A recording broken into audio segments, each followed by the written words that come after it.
दोस्तों, welcome back to my channel. आज हम करने वाले हैं एक नया चैप्टर जो है एनसीईआरटी हिंदी में चैप्टर 6 चिट्ठी का सफ़र। तो चलिए हम शुरू करते हैं। अपनी 10-12 साल की ज़िंदगी में तुमने कुछ पत्र तो लिखे ही होंगे ना। वे पत्र अपने सही पते पर और समय पर किस तरह पहुँचे होंगे, यह बहुत सी बातों पर निर्भर करता है।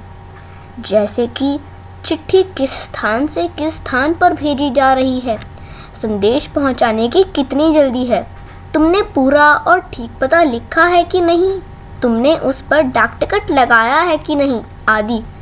अब प्रश्न यह उठता है कि आखिर चिट्ठी पर डाक टिकट लगाया ही क्यों जाए। पूरे और ठीक पते से क्या मतलब है।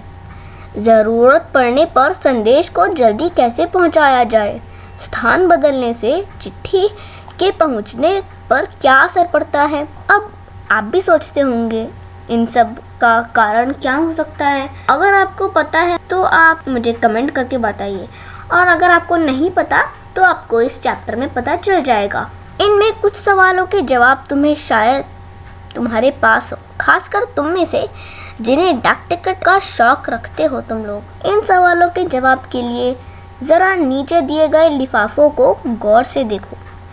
दोनों पतों को दी गई जगह में लिखो। अब आप मुझे ये बताइए कि इन दोनों पत्र में से सही पत्र कौन सा है जिसमें ठीक पता लिखा है। हाँ, आपने सही कहा, ये दूसरा वाला पत्र बिल्कुल सही है। अगर आपको पता है तो अच्छा बात है। ये दोनों पते किस तरह से भिन्न हैं। गांधी जी को भेजते हुए पत्र में पते की जगह लिखा है महात्मा गांधी जहाँ हूँ वहाँ, वर्धा। देखिए यहाँ लिखा है, ये गांधी जी को भेजा गया है, इसमें लिखा है महात्मा गांधी जहाँ हूँ वहाँ, वर्धा। लेकिन इससे पते का मतलब कुछ समझ में नहीं आ रहा है, आपको भी नहीं आ रहा होगा। लेकिन इसमें पूरा ठीक पता लिखा हुआ है, देखिए इधर। जबकि लिफाफे पर इमारत या संस्थान से लेकर शहर तक का नाम लिखा हुआ है। पते में सबसे छोटी भौगोलिक इकाई से शुरू करके बड़ी की ओर बढ़े हैं। छोटी से बड़ी भौगोलिक इकाई का मतलब हुआ कि घर का नंबर के बाद गली मोहल्ले का नाम, फिर गांव, कस्बे, शहर के जिस हिस्से में है उसका नाम, फिर गांव या शहर का नाम। शहर के नाम के बाद लिखे अंक को पिन कोड कहते हैं। हर जगह को एक पिन कोड दिया गया है। यह सोचने लायक बात है कि आखिर पिन कोड की ज़रूरत क्या है। हमारे देश में अनेक ऐसे कस्बे, गांव, शहर हैं जिनके नाम एक ही जैसे हैं। ताकि हमें पता चल पाए कि कौन सा शहर कौन सा है, उन्हें पिन कोड दिया जाता है। जैसे कि अगर किसी देश का नाम, किसी दो देश के नाम एक जैसे होंगे, पत्र में एक एड्रेस लिखा होगा, तो हमें पता कैसे चलेगा कि हमें पहले वाले पे पहुंचाना है या दूसरे वाले पे पहुंचाना है। इसीलिए वह साथ में पिन कोड भी लिखते हैं, जिससे हमें पता चल जाता है कि हमें कौन सी जगह उसे भेजना है, पहले वाले पे या दूसरे वाले पे। पिन कोड की शुरुआत 15 अगस्त 1972 को यानी 1972 को डाकतार विभाग ने पोस्टल नंबर योजना के नाम से की। जाहिर है कि गांधी जी को मिले इस पत्र पर और उन्हें मिले किसी भी पत्र पर पिन कोड को इस्तेमाल नहीं किया गया था। फ़र्क सिर्फ पिन कोड का ही नहीं है, समय के साथ डाक सेवाओं से निरंतर बदलाव और विकास होता रहा है। पिन शब्द पोस्टल इंडेक्स नंबर का छोटा रूप है। किसी भी जगह का पिन कोड 6 अंकों का होता है। हर अंक का एक खास स्थानीय अर्थ होता है। मतलब जैसे कि आपने जितने भी पिन कोड देखे होंगे उनमें सिर्फ 6 ही अंक होते हैं, और हर एक अंक का एक अर्थ होता है, एक मीनिंग होता है। जैसे एनसीईआरटी को भेजे गए लिफाफे पर लिखा अंक है 1100 816। इसमें पहले स्थान पर दिया गया अंक यह बताता है कि यह पिन कोड दिल्ली, हरियाणा, हिमाचल प्रदेश, पंजाब या जम्मू कश्मीर का है। आप ये पहला अंक देख सकते हैं 1।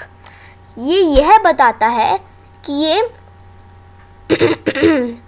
यह बताता है कि यह पिन कोड दिल्ली, हरियाणा, हिमाचल प्रदेश और जो सारे हैं उनमें से किसका है, पंजाब या जम्मू कश्मीर का है।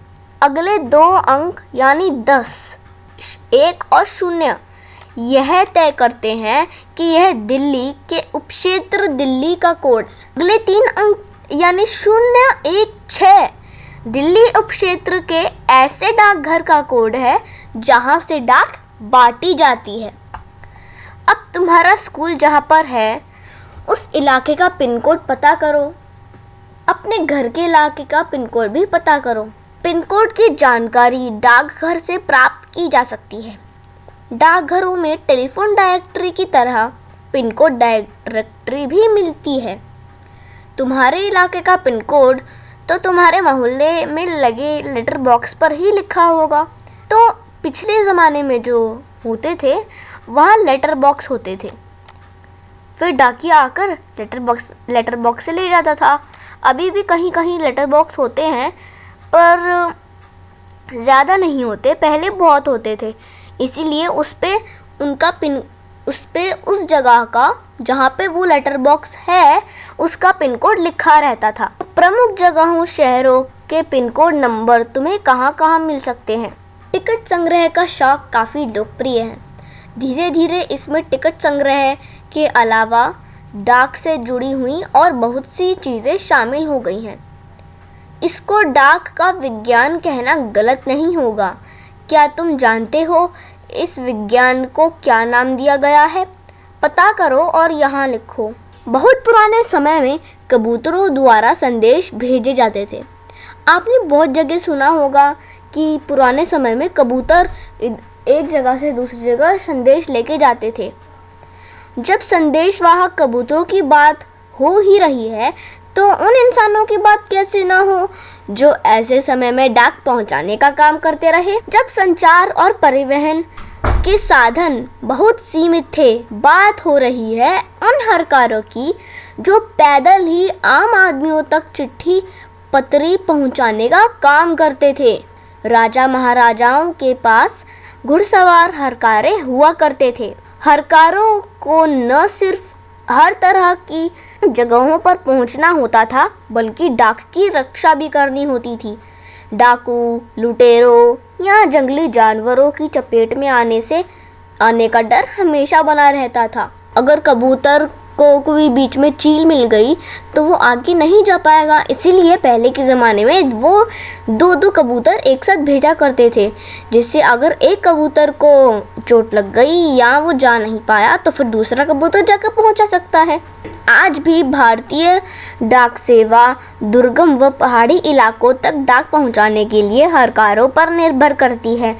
जम्मू कश्मीर के लद्दाख खंड में पदम यानी जंस्कार जैसी कई जगह हैं जहां हरकारें डाक पहुंचाते हैं।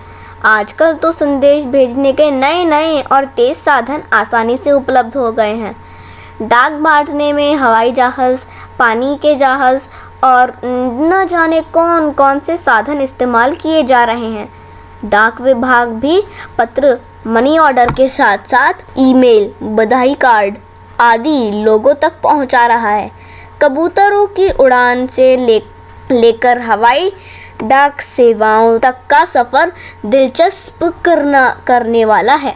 यह सोचकर आश्चर्य होता है कि कबूतर जैसा पक्षी संदेशवाहक भी हो सकता है। कबूतर की कई प्रजातियां होती हैं और ये भी संदेश ले जाने का काम नहीं कर सकती। गिरहबाज या हुमर वह प्रजाति हैं जो करके डाक संदेश भेजने के काम में लाया जाता है।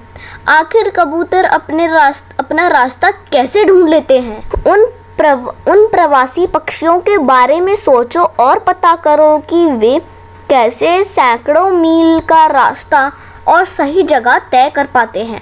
उड़ीसा पुलिस खास तौर पर हुमर कबूतरों का इस्तेमाल राज्य के कोई दुर्गम इलाकों पर संदेश पहुंचाने के लिए कर रही है।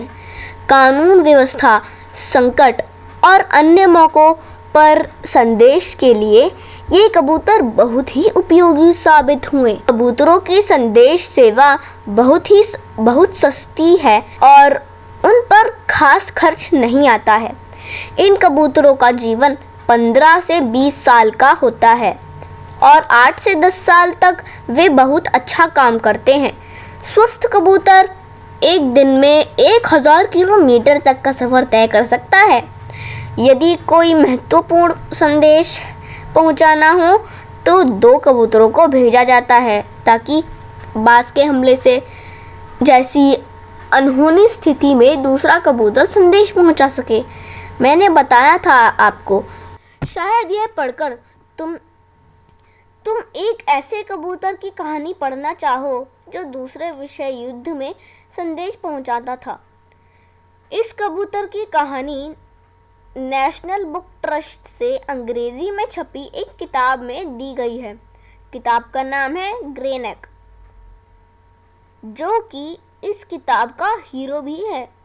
अगर तुम हिंदी में पढ़ना चाहते हो तो क्यों ना नेशनल बुक ट्रस्ट को पत्र लिखो और कि वे इस किताब को हिंदी में भी छापें।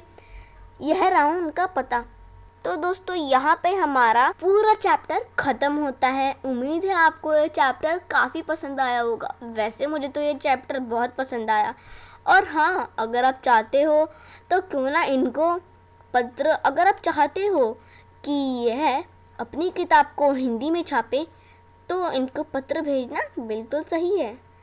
इनमें जितने भी प्रश्न हैं उनके आंसर जिसको भी पता है वो मुझे कमेंट करके बताएं और उनका जिनके आंसर सही होंगे वो अगले वीडियो में प्रस्तुत किए जाएंगे। तो दोस्तों, उम्मीद है आपको ये पसंद आया होगा। अगर आपको ये पसंद आई मेरी वीडियो तो कृपया मेरे चैनल को लाइक, शेयर, कमेंट और सब्सक्राइब तो ज़रूर कर देना। मैं मिलती हूँ आपसे अगले वीडियो में चैप्टर 7 में, जो बहुत ही अच्छा होने वाला है। तो मैं मिलती हूँ आपसे अगली वीडियो में। तब तक के लिए बाय बाय।